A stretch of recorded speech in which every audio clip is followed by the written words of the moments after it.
Okay, you're watching the Where the Wind Blows podcast, where we talk everything Where the Wind Blows, which is the new romance Western film coming out. With me, I got Cole Keriazakos.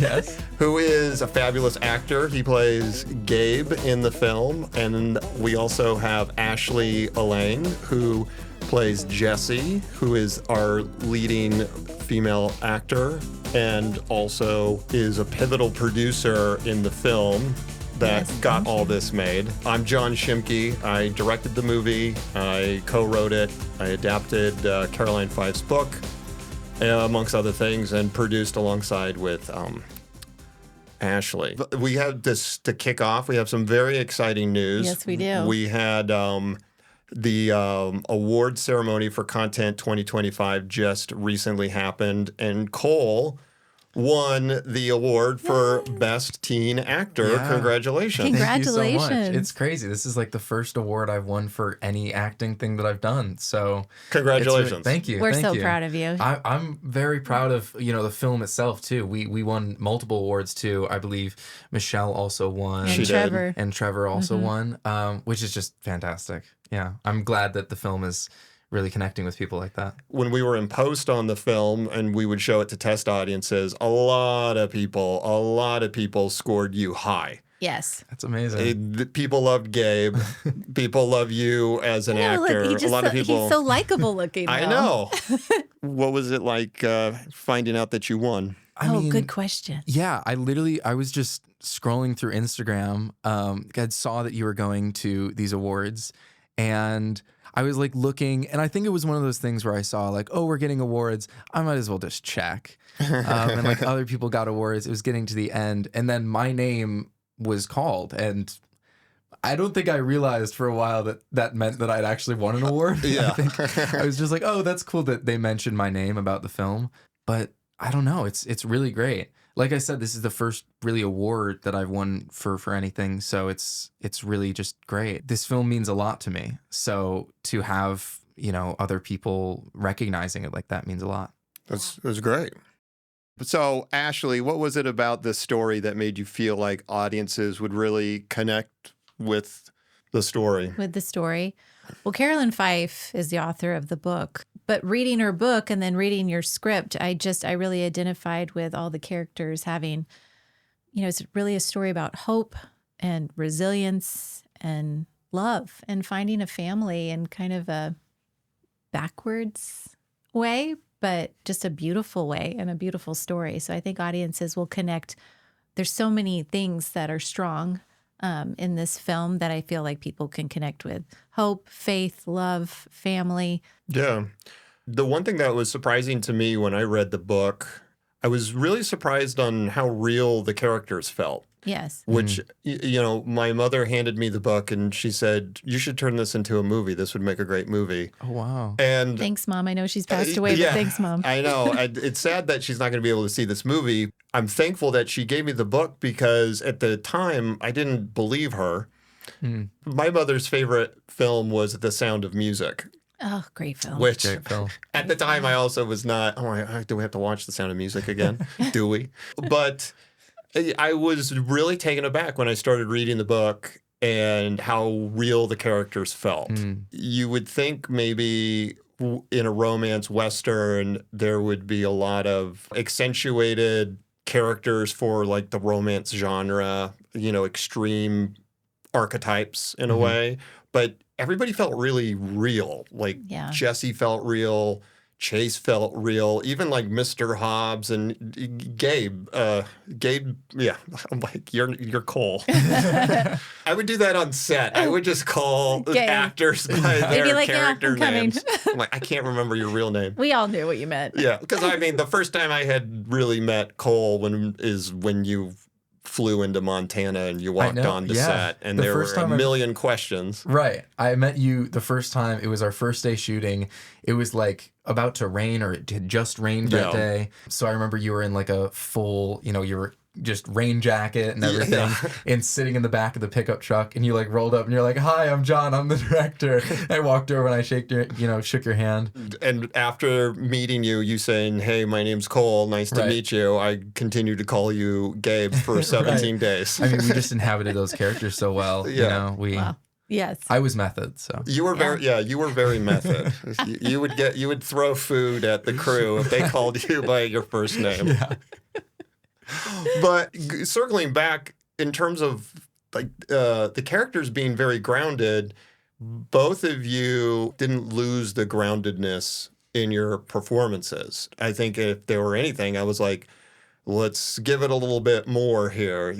Let's take it up. But I think that's what's really special about the performances in the film. Everybody, even with Trevor, very, very grounded, very natural, which I think gives it this like grittiness to the film. Yeah, sure. Trevor did a great job. Yeah, that makes it feel real. I mean, I know over here this is very magical with our key art, but the film, I mean, that was something we really wanted to do. I mean, even just with like the way the movie was cut, the way Derek and I shot the film, just even with blocking, with how we were putting the actors together, what was going to feel real. And I think that came across. You gave us a lot of room to play on set. The blocking was interesting. Yeah. And during rehearsal, you're like, you can move, just move about, like how they would move in the cabin. Yeah. So I really appreciated that. Drove Derek. I'm sure that drove Derek and John but or as AC an actor, crazy it was getting really, their focus marks. It was great. No, yeah. As an actor, it's really fun. You feel like, now I got to relight it. They're over there now? I'm like, okay, guys, maybe do it over here. Right. Because I remember you would just give us little tasks, and even we would work on that as little things. I remember one of the very first days that I got there, the prop master pulled me aside, and she was like, "Hey, I found this knife. And it's just a knife in this little leather thing that you can put around your neck." And she's like, "I don't know what this means to you, but you can have this and play with it." And then I kept that knife for the rest of the shoot, and it became like a thing of like, this is something that I'd gotten from my family, and we really just developed that storyline, internally within myself. I like that we were given a lot of room to really play and find these characters. Sometimes I would just be in the background, just like reading the Bible, and that added, more realness to it, Yeah. With me and Harper as well. I remember there was one scene where we began like playing the game in the background. We repeated that game later. Yes. I don't know, all these little actions, there's things to do, just made it feel like these characters had lived these full lives, and they were, going through different things, and they were on this journey that eventually led them to each other. Yeah. Things like that always bring a character to life than just standing there and delivering your lines. So I remember the thing with the knife, and it was awesome. And I just remember not wanting to tell you what to do with the knife. I wanted you to come up with what that was going to be. The way I approach filmmaking is, by the time you get to set, you guys are the experts on the characters. Like, I'm not the expert on the character. It's funny because in the movie, like when Gabe is just kind of like off to the side as chaos is happening, you're just like whittling and doing all sorts of, and it's great because it's like Gabe is alive. Right. In every frame in this movie, he's alive. And so is Jessie. So is Jessie. Jessie was a little bit more confined because, this was the 1880s time period, and I had to wear 6 layers that were authentic to the time period. Give Judy props in our costume department, but I was wearing corset every day for 17 days, all day, 16-hour plus, I don't even know, 12-hour plus, into 16 hours. I felt really sorry for all the women wearing corsets petticoats, in this movie. But I was doing stunts in it, so I wish that I only had a knife to play with, but I was trying to fiddle with my corset. It was easy for the boys. It was easy for the boys. But I do think, you know, that in itself like lends itself to a better performance because, you know, the second that you step foot into that costume, Oh, you know, absolutely. it just gives you such the feeling of being the character, you know? Yes. Well, it's how you hold yourself. It's how you walk. It's Exactly. how everything. Run. For sure. Yeah. The second that I put on that hat, you know, I remember going It was so shopping. cute. One of the producers, the first day that I got here, he's like, we got to get you a hat. So we went shopping. And the second that I put that hat on, it just felt like, you know, the character had come into his own, you know? Yeah. And I'm sure that limitation of all of those clothes changed your performance in some way. Absolutely. Yeah. It was really neat. You guys did a fabulous job. I mean, I think people are going to Thank be you. very impressed. Well, you know, and that's the thing. I think when people watch the movie, I mean, people are like, I don't know if people are like, wow, this is really good acting. I think for like filmmakers, you know, like when I watch something I'm like, oh, I love this acting. Like, yeah, I was telling you earlier, I watched this movie called The Ugly Stepsister, which the performances in it they're amazing. Mm-hmm. It's a Danish movie, so at least I think it's Danish, and we'll cut that part out. Fact check. Yeah, but you guys do such a great job. So the audience isn't thinking about your performance; they're just thinking about the story, the characters. And you tell me. I mean, is it something you're thinking about, but then when it comes to action, it's go? Then you're no longer thinking about it at all because you're relying mostly on intuition? I think it's a combination of both. And Ashley, you probably have your own answer for this. I think 90% of the work is in preparation. I think that's like a thing that a lot of actors feel. Yes. You know, I did a lot of things to get in this character. Kind of leads to another one of your questions. But I did like horse riding lessons to prepare, you know, to get both the feeling of being on a horse and, you know, actually learning how to ride so that when I had scenes where I had to ride a horse, I didn't fall off. And then, you know, all of the research that comes with it being a period piece and, you know, reading the book. There's so much of this stuff that you get in your head so that by the time you get to set, you want to just be able to relax into it. That's kind of the biggest thing. Now, there are certain things that you are thinking a lot more about. There was one scene that me and Trevor had to do where he's like holding me and he's like, you know, throwing me around kind of because I was, you know, starting to freak out about the fact. I won't spoil anything. No spoilers, Cole. The conflict between your character and Trevor. Chase. And Chase. Good save. But that was one thing where me and Trevor kind of stepped aside and for like, you know, 10, 15 minutes, we were just running this scene and you kind of allowed us to block that on our own because it's a lot more genuine when we get to have a say in how that plays out and what these characters are thinking throughout it. I think that made it feel really genuine. And so then again, you know, we blocked it many times. So then hopefully by the time we actually do it, it can just be something that we've done before. So it doesn't feel like we're figuring it out. It's just happening. So yeah, I think a lot of the time I try to kind of forget about a lot of this. Well, I don't forget it, but I let it just live in my head and then just the lines come out as well. Mm-hmm. Yeah. I gotcha. Yeah. Ashley, is it the same way for you? How was it you? I prepped a long time. Actually, I know this because, I mean, since you were producing the movie, I think we talk every day except on the weekends, unless there's a crazy weekend and we need to talk. We need to talk to each other for 2 years. And I know Ashley because Ashley had the script before anybody else. Yeah, that she was was already. a plus. You were prepping for a long time on that role. I was prepping a long time. Jessie Strong had a lot of dialogue. It was heavy dialogue. I mean, we would do 4 or 5 pages straight for a scene. I mean, that's not usually typical. And it was a lot of dialogue. I did shotgun training. I did horseback riding training. Yeah. I had a coach that would help me just with my lines. I had Colin Egglesfield that would help me. He's also my coach. He's also in the film. He's been my coach for a few years. And he really helped me dive into the backstory, like Cole said, of Jessie Strong. And so I had a lot of time to play with her, and figure her out, which was a lot of fun. So really by the time I got on set, I just had a really good time. Like I just could really like just be in her, like her mind and her mode, you know? Yeah, it was very apparent when we were shooting how much you did take a lot of I mean, not a lot. I mean, you took all ownership of Jessie Strong as a character that you had developed. Yeah. And from a director's perspective, when we were shooting, it's just, for me, it was just like guiding of like what you had created to go this way or that way or whatever it is.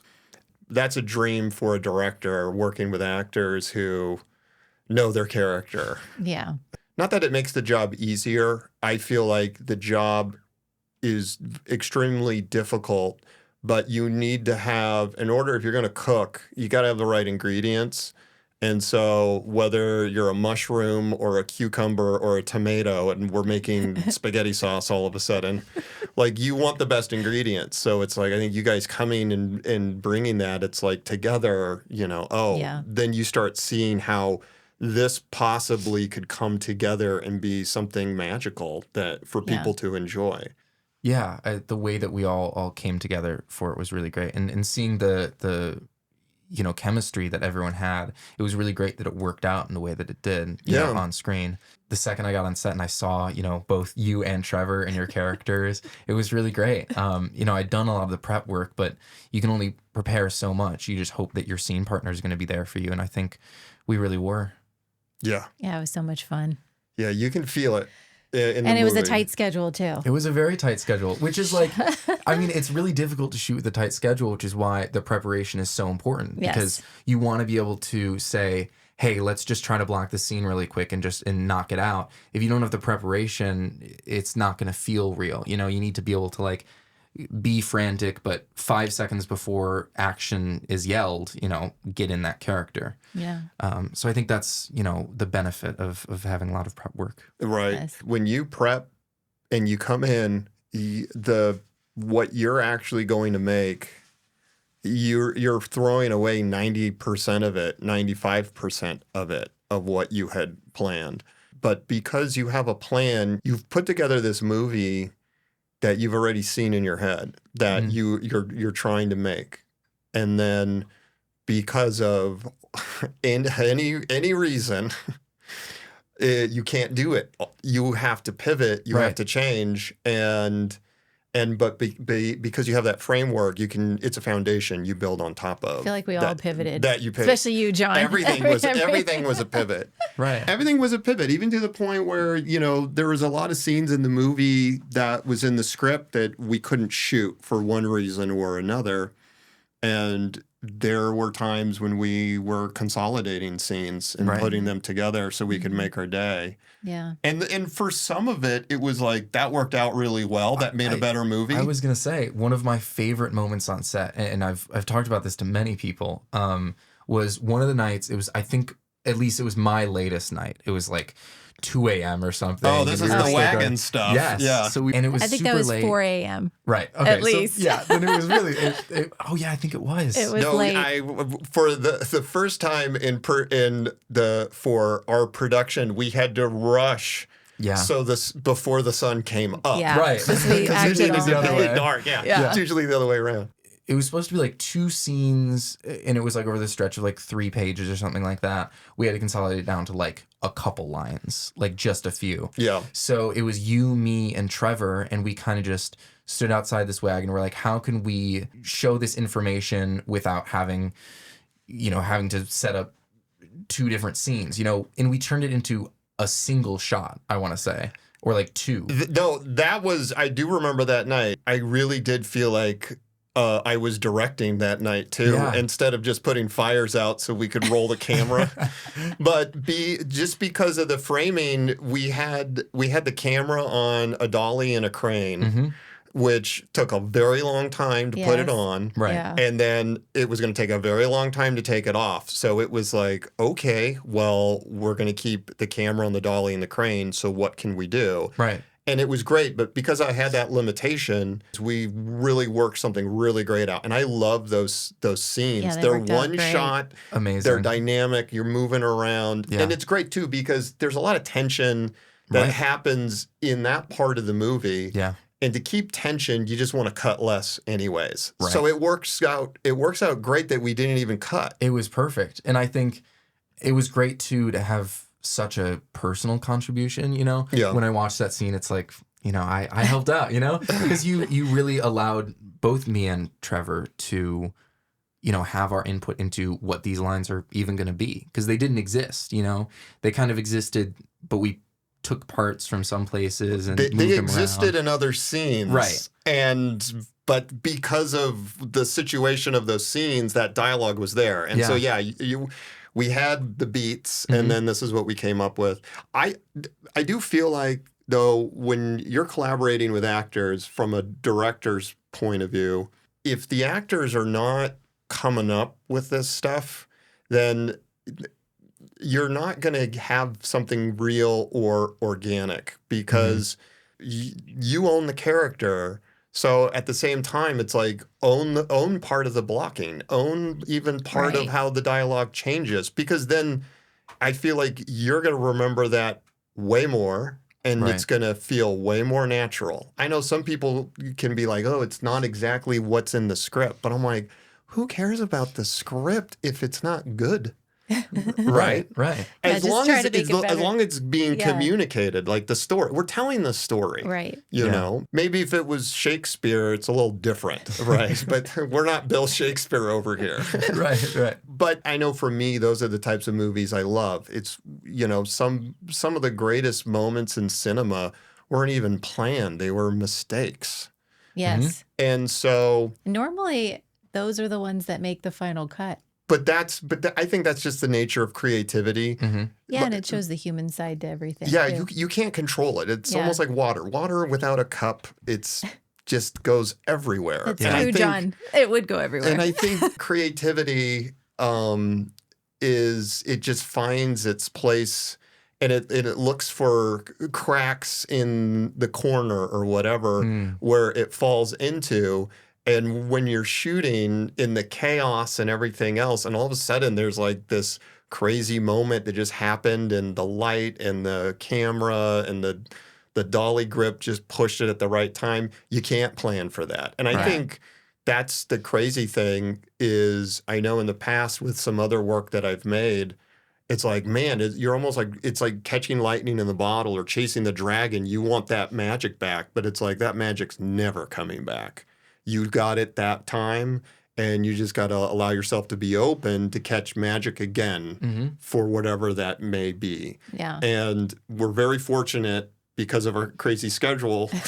We caught a lot of magic. Yeah, we did. And that scene was definitely magical, because you bringing that up, every time I watch the movie, I forget of like everything that happened. It just feels like this is how it's supposed to be. You're not thinking about any of that. Well, we shot, I don't know if we talked about where we shot and everything. 17 days, Montana. We went all over. All over Montana. And we had fantastic set designers. Yeah, Richard Davenport was our production designer. He's over at Treasure State Studios. It's a great group of people. The production design team, art directors were incredible. The cabin, when they built the set, when you walked in it, you're like, oh, this is... Yeah. It's cool. This is real. The way we designed the set is some of the walls could be removed. I watched the movie 12 Angry Men in preparation for this movie, Where the Wind Blows. Oh, interesting. It's a masterclass on how you shoot in one room. Obviously, they shot on a soundstage. They could remove walls and things like that. So I wanted to do the same thing. So we would have variety. As the movie went forward, the cabin would feel different. But the cabin was made out of real wood. So, like, the wall be like 400 pounds. Right. And it's like, it took forever to, like, take it out there. And I remember Richard would be like, is this wall going back in today? And I'm like, no. Well, our exterior cabin was outside. Yeah. Yeah, we built that as well. Yeah, and then we used the wood from that to build the interior. Oh, really? Yes. I didn't know it was the same wood. Yes. Was it the same wood? Yeah, because it was gone. So funny. Once we shot all those things, we tore it down and then built it back in the Our budget was so tight, we had to recycle the wood from that cabin. I think that's great. Well, because I was thinking when you were saying that how we built the cabin, like, how do we get it to look exactly wood to look exactly the same? It's the same wood. It's the same wood. It's the same wood, and that's why it matches really well. It does. Yeah. I've had people say to me when they find out about that, they're like, "Oh, I thought you guys just shot inside that cabin." Right. My first day on set, they were like, "Hey, do you want to go look at the cabin?" And I was like, "Oh yeah, sure." It was like Thursday or Friday, and it had already been. I think they were like finishing up the roof, like it was basically done, and I was like, wow, like how long has this been there? And they're like, start on Monday. Like they built an entire house in 4 days. Well, that's independent filmmaking it is. for you. But there's a lot of carpenters that were building the cabin. We had incredible people working on this. I don't even know how they did it. Well, I really don't. I remember, this is a fun fact, where we were building the cabin on Ken's property, there's like this bend of this like tiny road that leads out to it. And we're like, here's the little road that leads to the cabin. And there's the big brook, like babbling brook, is like picturesque and everything. And then everybody is just like, there's no wagon that's going to go across that road, and nor will a truck full of wood. So they had to take an excavator and literally carve out of the side of the mountain. I remember that. To make the road wider. And then they had to pack the floor wider so it would, because we needed to take wagons. No wagon could even get there. So we had to do it just for the movie itself. But they brought in an excavator to move all the dirt and pack the ground so they could like drive trucks and then the wagons and everything across to make it safe. Right. Yeah. Or else just everybody was just going to fall in that river. Talk about pivoting. We have a lot of examples of things that. Example one. Example one. Yeah. Right. I like this question. Both of you, was there a moment on set when you thought, yes, this is really special, this is going to resonate? For me, I just felt like the second I saw everyone in costume and Jessie's cabin finally built, because I imagined it and then I could touch it and everything was real. Everybody was in their costumes. All the cast was together. It was really like the pages came alive from the book. And I just thought that was so special. Like everyone's just going to be so immersed in this whimsical Western romance. Like it was all coming to life. It all came to life. Just the covered wagons and the horses and being in Montana, which was absolutely gorgeous, but it was so special. I just pinched myself every day that I was on a set like that because it really did look like this. Yeah. It was crazy. I agree. There was a lot of stress involved, but independent filmmaking. But I remember one moment for me that stuck out was, Trevor, Chase and Mrs. Hollyhock have this kind of interesting relationship throughout the movie, but there's a part where, Mrs. Hollyhock really accepts Chase. Oh yeah. That's a sweet moment. And Trevor and Michelle played that so well. It's just such a beautiful thing. I think there's a lot of that relationship that really just resonated, seeing that happen, seeing how well they played together was just beautiful. Mm-hmm. It was a magical moment. I think when we shot all the stuff that relates to the end of the movie, that's for me when I started to realize, I'm like, oh, I think we do have something, because all this stuff we're shooting felt emotionally sincere. Mm-hmm. And so as long as it was in focus and it cuts together, like we were going to have we're going to have a movie. One specific moment for me is towards the end of the movie out at the riverbank when the sun's going down. Yeah. When we were shooting that, which was like lightning fast. We had 2 takes. On some we had one. One take. And I can tell you, we can go through which shots we had one. Yeah. Because I remember when we were shooting that, I remember feeling almost like electricity as we were shooting that scene. I was like, if nothing else works in this movie, this is going to work here, this moment here. Yeah. Which is great because, at the end of the movie, there's also this really great moment between you and Trevor. Yeah. There's a great character arc between you two at the end there. And I love it because to me, it's very cinematic because there's few words and there's more emotion and there's more looks. So for me, that was definitely the moments when I thought, this movie is going to be special. I think people are going to really enjoy this. Yeah, I think we had a lot of moments where we were struggling with like light specifically. The light would be going down. So the shot right there, that we've used for like all of the promotion. That was another one where we were struggling. But I think that was another very beautiful moment. We were just like, let's jump in this field and play around and just shoot whatever. Yes. I remember everybody was like really awkward in the beginning because they're like, what are we doing? Right. You're like, just go around in a circle. And I was like, And whatever you want, John. I was just trying to come up with stuff for you guys to do, and then hoping you guys would like get inspired to come up with stuff. But it's my ode to every Terrence Malick film in existence. Right. Yeah. And I love Terrence Malick because that's what he does. Actors are just doing things and they just shoot for hours and hours and hours. There's no cut, supposedly. They just like change the magazine or the cards and they just keep shooting. And then you cut them all together. And that's what I wanted to do because of what that whole sequence symbolized for the family and all the characters. That's what I wanted, those moments. Yeah. And so, but the sun was going down. And you're like, are you sure this is going to work? You know, like, yeah, just keep running. Hold hands. Carousel, hold hands. Gabe, run faster. Like, you guys are playing tag. Play tag. Just yelling. It's like the grass is this tall. And, I know. And by the end of it, it was all flattened. And Tom Milo's like, I hope nobody gets hurt. I'm like, stop it, Tom. We don't care about safety right now. We were in like the most remote, tall grass. It was taller than all of us, and there was like it was like tick season. I was like, this is going to end bad. There's a lot of bugs. But I think we all didn't get it. No, we were all good. I think. Yeah. I guess a question, since my involvement with this was kind of, I was cast and I shot and now we're here. Yeah. But for both of you, I guess, what was the process of seeing it from inception to now, and how much did it change? Like, what are some big changes that you noticed? Go ahead. Go ahead, Ashley. The original script was longer.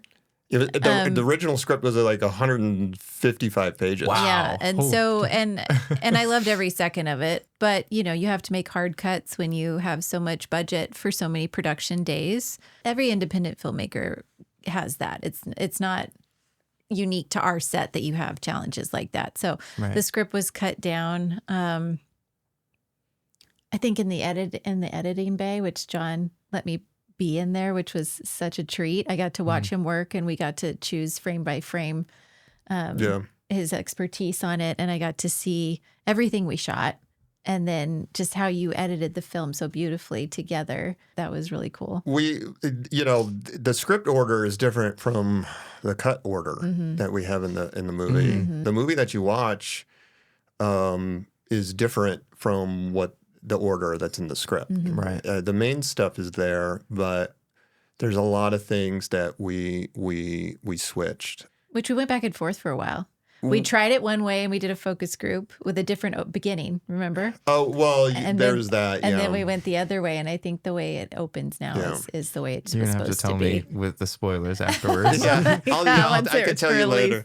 But from the beginning, I had this script for a very long time. Yeah. Like I said, when my mother gave me the book and suggested that this would make a good movie, and when I read the book, I got inspired, and I remember calling Caroline Fife, and I'd like to have the option to the book to see if I can get it made. And at the time, she didn't even own her film rights. And she's like, oh, you're going to have to get it from the publisher because they have the rights. And so I had to call the publisher in New York, who I'm going to leave nameless. I don't even think they're in business anymore. But this was like 15 years ago, right? Just for context. This was a long time ago. I didn't know you've been kicking around that long. Yeah. Well, yeah, but yes and no. But ultimately what happened was I convinced the CEO of that publishing company to give me the rights for very, very, very, very, very, very cheap. They expired after a year, and I pitched it around. There were some people I knew who were doing romance westerns, and they did some very, very large ones that were popular. And then at the time, too, I remember hearing from a little birdie. At the time, Hallmark was actually interested in the book. And I was like, oh, this is a great opportunity. But once that all happened, westerns were kind of like, they were on the downturn. And people were not as excited about them anymore. So I had this script, and I was getting a lot of no's, and everybody was turning it down. And so I kind of thought that movie was never going to get made. It was like a good practice of adapting a book into a screenplay. And then, way, way, way later, I remember I met Ashley through my sister, and you were doing Mayberry Man. Yeah, I produced a series called Mayberry Man, the series. Yeah, Mayberry Man, the series. So I was doing that when I met you. You were starting Don't Tell Larry, which is your dark comedy. Yeah. And very dark comedy. Yeah, Don't Tell Larry. And so when we met, I was like, listen, John, I've produced for a long time. I'm wanting to start my own production company, and I'm looking for scripts where I could be the lead in a story that lines up with my morals and values, because I like to stay in the family-friendly area. Yeah, you were very clear about these are the types of scripts I'm looking for. And I remember I have one script for you. Yeah, and I remember thinking, like, I don't have anything for you at all. And then all of a sudden, like, something came up in the back of my head. It was like, what about Where the Wind Blows? And I was like, oh, yeah, that's like the one thing that Ashley might actually like. And I'm like, you know what? I have this one script. I'll send it to you. But I sat on it I didn't sit on it. I was working on my other project. Yeah, you were working on the series. I was working on Larry. I sent you the script. I'm like, take a look. I think it was 2 years. It was with me. Yeah, it was a long time. Wow. Yeah. And at that time I had finished Don't Tell Larry. And I had finished Mayberry Man. You had finished Mayberry Man. You came up to visit your sister for Christmas, and she's my neighbor. So well, but I think the other thing is you Don't Tell Larry, we got to do our world premiere at the Austin Film Festival. Yes, and I had seen his film at the Austin Film Festival and was impressed what he did, especially independent filmmaking and with his budget. And then when we ran into each other, again, I was like, oh, that's right, because I get a lot of scripts from different people. I read it. And then the next day, his sister had a Christmas party. And I was just like, okay, let's do it. And I cornered him for 5 hours.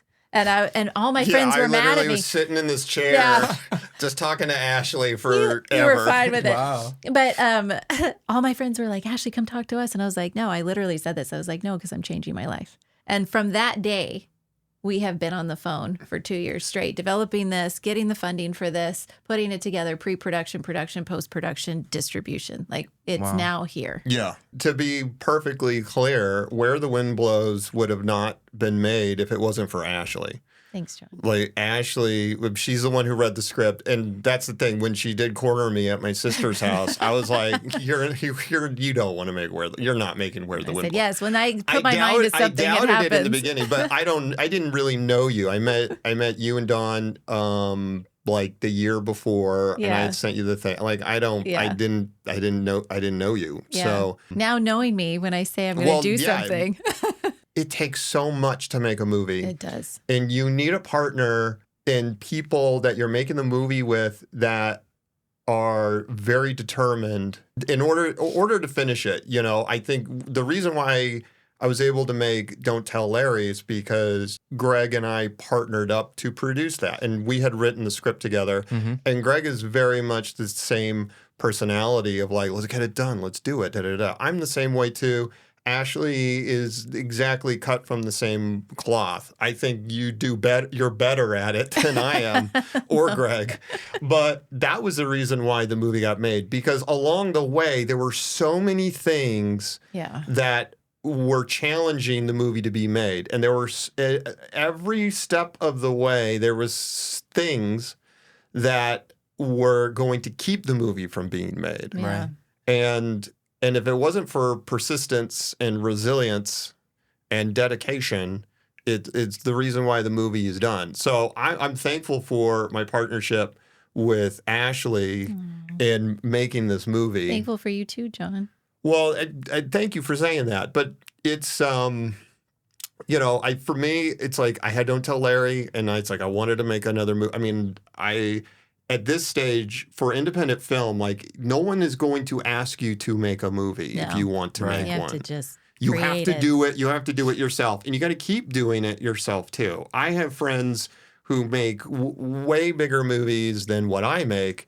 And even they have the same attitude when making their films. It might be a higher budget. There might be bigger names, all this stuff. but it's the same. It's Same ingredients. It's the all, same attitude. Yeah. yeah. With Ashley AE Productions, that's the reason why That's the reason why Where the Wind Blows is a movie, and people are actually going to enjoy it. October 24th. On October 24th on Amazon Prime and Apple TV. You can rent it or purchase it, and I highly encourage you to do so. It is an independent film, but a lot of passion was put into the creation of this film. So what's the next question? We got 5 minutes. What do you hope people will take away from this film? Yeah, I mean, I think we've talked so much about the theme of like family in the film, because I think that's really what it is. You know, finding connection, finding love, you know, in places you don't expect it or you don't think it's going to happen, you know? Yes.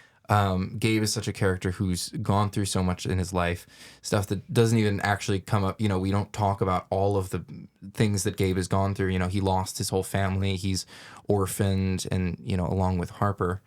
Harper. You're doing it too. I'm doing it too. But yeah, you know, he's gone through so much, and the way that his journey, you know, leads him to this complete family, you know, a little sister who he loves so much, and, you know, two parents that he found, so two adoptive parents.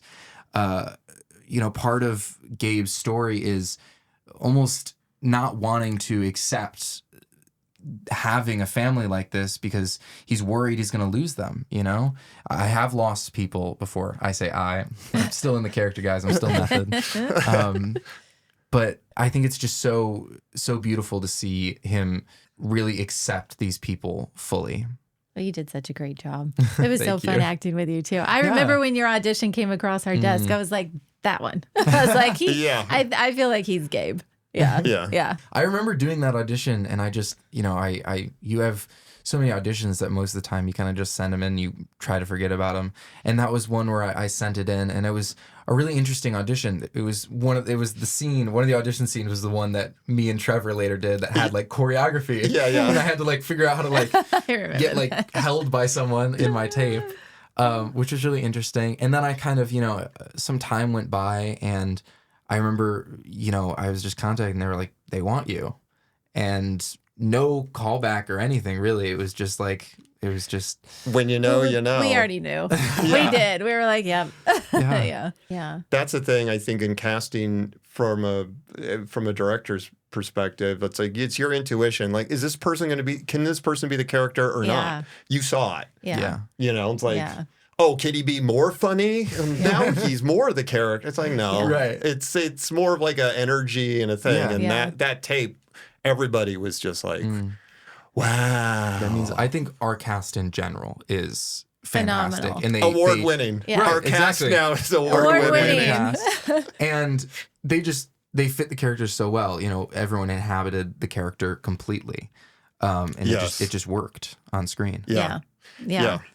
Ashley, what are you hoping people are going to take away from this movie? Oh gosh, I hope that they fall in love with the film as we have, and just get swept away in the romance, and really feel that warm hug feeling of how this family was created. Yeah. And it's just such an incredible story with great writing. I mean, it's just really great. Right, and all thanks to Caroline Fife too. Yeah, and you know, some of the characters were a little bit like, originally Jessie Strong was 18 and blonde. Like, it's, you know, and I remember having a Zoom with her when we decided to do this. You know, I had to get permission because this is her character. So I had a Zoom with her, and I was like, listen, I love your story, and I really feel like I could be Jessie Strong.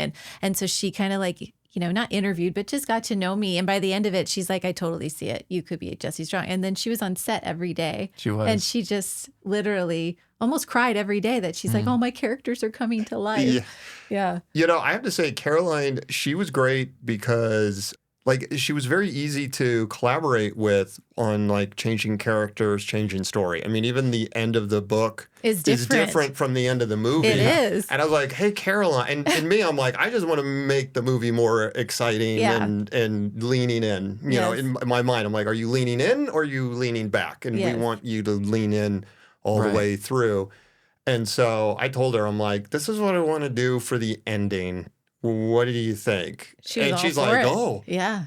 I wish I did that in the book. And I was like, all right, great. Wow. You know, the other part of the story that I did not tell was when we kind of parted ways, like this isn't happening. I told Caroline, if you ever get the chance, you should get your film rights back. So you are in control of the film rights. Oh, you mean 15 years ago when you originally? Yeah. Not the publisher. Yeah. And so when Ashley wanted to do the movie, I called Carol. I'm like, well, I got to call Caroline to get the book rights back. I'm like, we might not be able to make the movie. Yeah.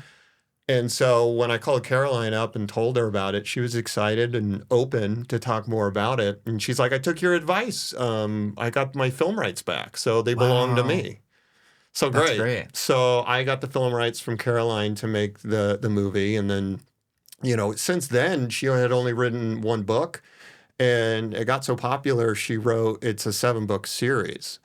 And so the story, series. the story can keep going. Yeah. And so that's our goal. We want to keep making the rest of the books into films, and we can only do that with your support. Yes. So please go rent or buy or watch the movie wherever you see it. Look it up. Yes.